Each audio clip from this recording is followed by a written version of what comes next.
Finalmente, em 17 de março de 2003, considerando que todas as vias pacíficas agora eram inúteis, o presidente George Bush cortou as relações diplomáticas com o Iraque e ofereceu um ultimato. Saddam Hussein e seus filhos teriam 48 horas para abandonarem o Iraque, o que encontrou forte reprovação da comunidade internacional, principalmente da Rússia, Alemanha e França. O ultimato foi ignorado e logo teriam início as operações militares no Iraque, ou melhor, isso é o que se diz oficialmente. As primeiras equipes de agentes da CIA já haviam se infiltrado no país em julho do ano anterior, entrando em contato com a resistência curda, que nos meses seguintes derrotaria o Ansar al-Islam, uma vertente do Talibã curda, e parte também do exército iraquiano no norte do país, assumindo uma parte do front na invasão no ano seguinte. Além disso, alguns oficiais do alto escalão do exército do Iraque foram convencidos a se renderem quando a inevitável invasão acontecesse.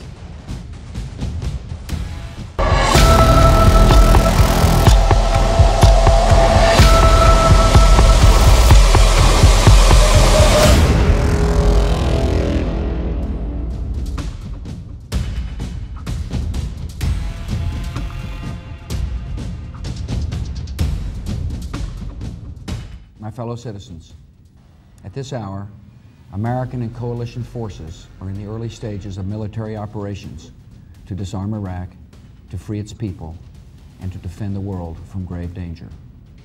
On my orders, coalition forces have begun striking selected targets of military importance to undermine Saddam Hussein's ability to wage war. These are opening stages of what will be a broad and concerted campaign. No dia 19 de março foi efetuado um ataque aéreo contra uma localidade que a inteligência americana havia informado tratar de um local de visita de Saddam à sua família. Os dados eram falsos e a falha no sistema de precisão de alguns dos armamentos utilizados resultou na morte de pelo menos um civil, com alguns outros ficando feridos. Detalhe, foi reportado depois que Saddam não visitava aquela região há quase uma década. E seria no dia seguinte que teria início as operações de forças convencionais no território iraquiano, com a estratégia de shock and awe, que pode ser traduzido para algo como choque e pavor. Bombardeiros stealth F-117 e navios americanos lançaram mísseis de cruzeiro, bombas inteligentes e bombas bunker buster contra localidades que se acreditavam que a liderança do Iraque estariam se reunindo em uma tentativa de decapitar a força combatente iraquiana, causando um caos na hierarquia. Mas os ataques não foram o suficiente. O principal alvo, o próprio Saddam Hussein, conseguiu escapar da morte. Agora as tropas em solo avançavam pela fronteira em dois eixos principais de invasão. O primeiro eixo seria a responsabilidade do 5º Corpo de Exército americano, seguindo majoritariamente pelo deserto para noroeste, tentando evitar as áreas de maior concentração populacional.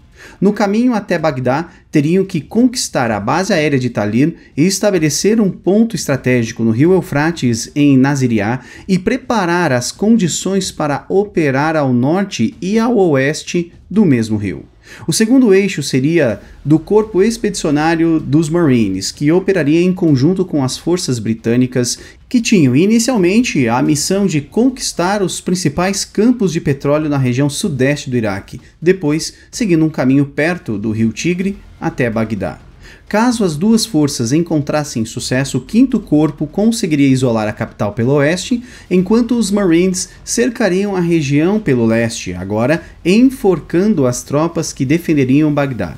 Essa região ficaria conhecida como Zona Vermelha e fora delimitada como o local onde haveria maior probabilidade do emprego de armas de destruição em massa, além de ser uma região em que as forças iraquianas presentes seriam exclusivamente compostas pela Guarda Republicana, já que eram mais fiéis ao ditador, evitando o risco de um golpe de Estado.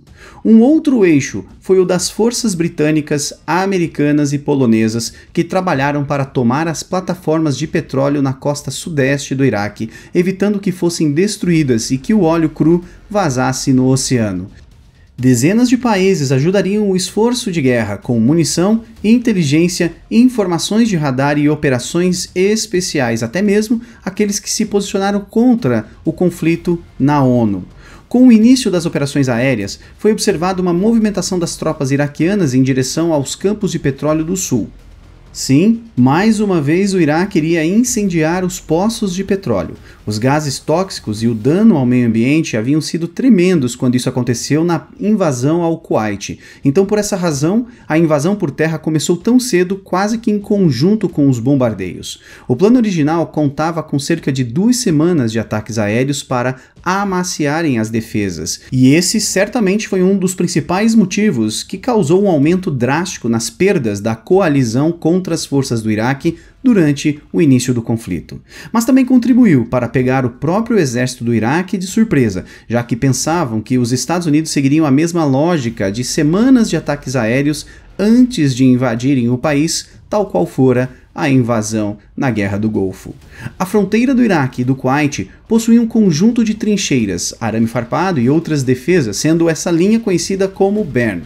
Antes de pisarem no Iraque, ataques de artilharia começaram a disparar munições com fumaça perto das torres de vigilância no lado iraquiano, possibilitando que as equipes de engenheiros americanos começassem a romper diversos pontos da Bern, possibilitando que as tropas conseguissem passar. Meses antes, as tropas americanas construíram uma réplica exata de parte da Bern em outra localidade do Kuwait para realizarem treinos e ver se era possível, em tempo hábil, realizar a passagem dos blindados e soldados para a invasão. Logo em seguida, lançadores múltiplos de foguetes do 1º Batalhão, 39º Regimento de Artilharia de Campo começaram a destruir pontos críticos de munição e comando do Iraque nas proximidades, preparando para o contato com o inimigo. Com a passagem liberada, parte das tropas americanas agora seguiam para o primeiro objetivo, a base aérea de Talil e suas redondezas. E o exército iraquiano não ficaria imóvel. Como estratégia defensiva, além de posicionar a guarda republicana na capital, muitas unidades foram posicionadas ao longo da estrada número 6, que segue quase que junto ao rio Tigre. A 51ª Divisão ficaria a oeste de Al-Bassah, auxiliada por blindados posicionados ao norte da cidade da 6ª Divisão. A 18ª Divisão de Infantaria ficaria em Al-Qurna e a 14ª Divisão de Infantaria junto da 10ª Divisão de Blindados ficariam no caminho entre Al-Qurna e Al-Amara.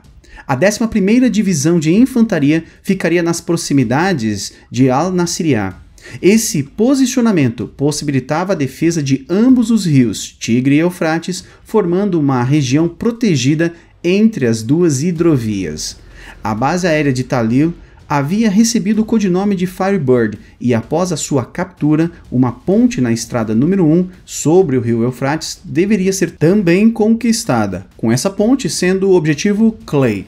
Assim que as forças americanas chegaram na região, entraram em contato com as defesas do aeródromo e com a 11ª Divisão, logo ao norte. Utilizando o sistema de armas combinadas, que é a utilização simultânea de elementos aéreos, de infantaria, blindados e artilharia em sincronia, as forças americanas conquistaram a pista de pouso com a mínima resistência. Logo, a base aérea de Talil seria um importante ponto logístico de desembarque de reforços, reabastecimento de aeronaves e pontos de partida para as aeronaves A-10 Thunderbolt II.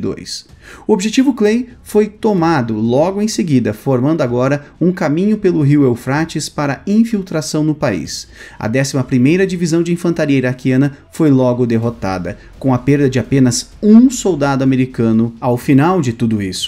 Com essas vitórias, as forças americanas seguiram de acordo com o plano, evitando áreas densamente povoadas para não perder o momento de seu ataque, já que o combate urbano desacelera consideravelmente a rapidez de progressão no campo de batalha.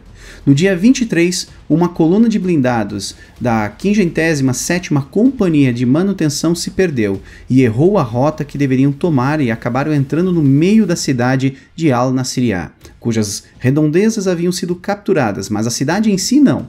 Os 33 veículos e 64 soldados logo entraram em contato com forças paramilitares iraquianas que devastaram os americanos, que tiveram 11 baixas e 9 feridos, dos quais 7 foram capturados, mas que seriam libertados nos dias seguintes.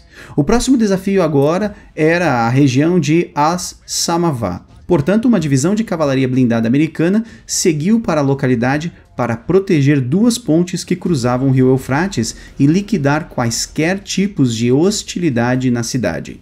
A ideia era cruzar a cidade, tomar as pontes e seguir pelas estradas 1 e 8 em direção a Bagdá, deixando os iraquianos confusos com relação a qual eixo principal de avanço os americanos seguiriam.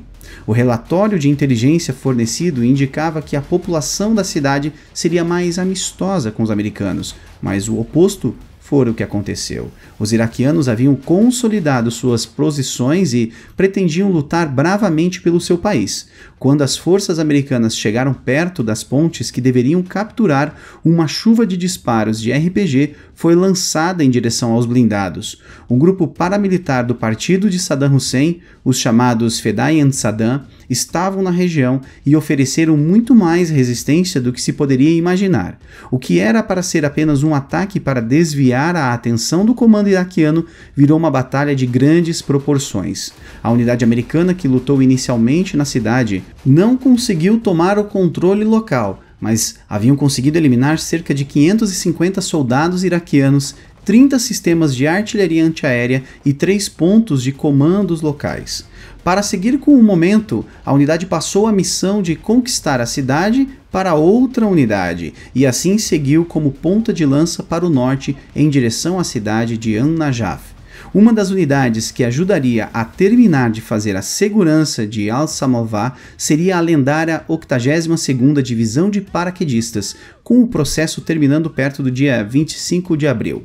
Agora, a missão seria o Objetivo Hans, no sudoeste de An-Najaf. A localidade seria usada para a construção de um posto avançado de reabastecimento e logística, onde os soldados poderiam descansar e recompor suas forças. Com pouca resistência, logo a posição foi tomada, mas durante a noite o campo de batalha iria estremecer. Um grande número de Fedayeen entrou em contato com as forças americanas, mais uma vez mostrando ser um inimigo determinado. Com os combates se intensificando, o 11º Regimento de Helicópteros de Ataque, que operavam já os modernos helicópteros AH-64 Apache, iria fazer uma série de ataques mais a fundo em território inimigo na fenda de Karbala, uma área estratégica de enforcamento no caminho para Bagdá. O propósito da ofensiva era destruir peças de artilharia e blindados inimigos na retaguarda da 2ª Divisão de Blindados Al-Medina da Guarda Republicana. E para aqueles que pensavam que esse ataque seria apenas um passeio no parque, logo teria uma grande surpresa. Os mapas fornecidos aos pilotos mostravam que o caminho seria preenchido apenas por desertos, mas, na verdade, se tratava de um conjunto de áreas urbanas com baixa densidade. Nesses locais, canhões antiaéreos foram posicionados além de mísseis que eram disparados com um sistema de radar desligado, sendo pré-programados para explodir em determinadas altitudes. Observadores também foram posicionados em zonas que se suspeitava que teria passagem de aeronaves americanas, que logo comunicavam o rumo, o tipo e a quantidade de aeronaves para os centros de comando por meio de celulares. Além disso, engenheiros iraquianos conseguiam o controle da energia elétrica de cada pequeno vilarejo, podendo cortar ou reestabelecer energia quando quisessem. Quando os helicópteros sobrevoavam as vilas, as luzes eram então ligadas, deixando sua silhueta bem aparente para quaisquer atiradores identificarem os seus alvos no céu e assim derrubá-los. Poucos helicópteros chegaram ao destino da missão devido ao denso fogo antiaéreo e à perspicácia dos iraquianos, com um dos Apache fazendo um pouso forçado, com a consequente captura de toda a sua tripulação, resgatada apenas um mês depois. Dos 31 helicópteros da unidade, 30 continham danos resultantes de fogo inimigo. No 5º dia da invasão, um fenômeno interrompeu o avanço americano no Iraque. Uma gigantesca tempestade de areia que, apesar de ter sido prevista, não pôde ter sua magnitude calculada antes. Toda a região logo apresentou um céu avermelhado com uma poeira cor de ferrugem cobrindo tudo o que tocava. A visibilidade era de 10 metros ou menos constantemente, e quando esse fenômeno se misturava com chuva, havia a formação de um enorme lamaçal. No início, destacamentos de infantaria realizavam ataques durante as brechas da tempestade, mas logo ela se tornou tão severa que não havia mais o que fazer. Assim foi ordenado que fosse feita uma pausa para o descanso das tropas, que já estavam há dias em combate. Enquanto isso, aeronaves voavam acima da tempestade e atacavam posições da Guarda Republicana com armas de extrema precisão. A zona de ataque das aeronaves se estendia de Al-Qut, no Vale do Rio Tigre, até a fenda de Karbala e durou do dia 25 de março até o dia 27 daquele mês, sendo uma das fases da invasão menos documentada. Isso aconteceu devido ao fato de a maior parte dos repórteres de combate estar em terra, longe das aeronaves e sem alcance visual das missões. Agora, o 5º Corpo de Exército Americano estava em uma situação longe da ideal. Ao longo do seu caminho rumo ao norte, ainda havia pontos de contato com os Fedayeen, em grandes quantidades na retaguarda da sua tropa, e ainda não havia informações concretas sobre as tropas iraquianas na fenda de Karbala. Então, em conjunto com as forças dos Marines que lutavam pelo leste, realizaram missões de patrulha nas localidades já ocupadas para destruir forças inimigas restantes, sejam aquelas que haviam sido ignoradas ou as remanescentes de forças combatentes maiores que já haviam sido derrotadas. Após essas missões iniciais e a consolidação dos ganhos territoriais já conquistados, foi planejada uma nova ofensiva, tentando surpreender os iraquianos novamente pela velocidade. E no próximo vídeo, veremos como esta última ofensiva promoveu a queda de Saddam e o fim da guerra do Iraque.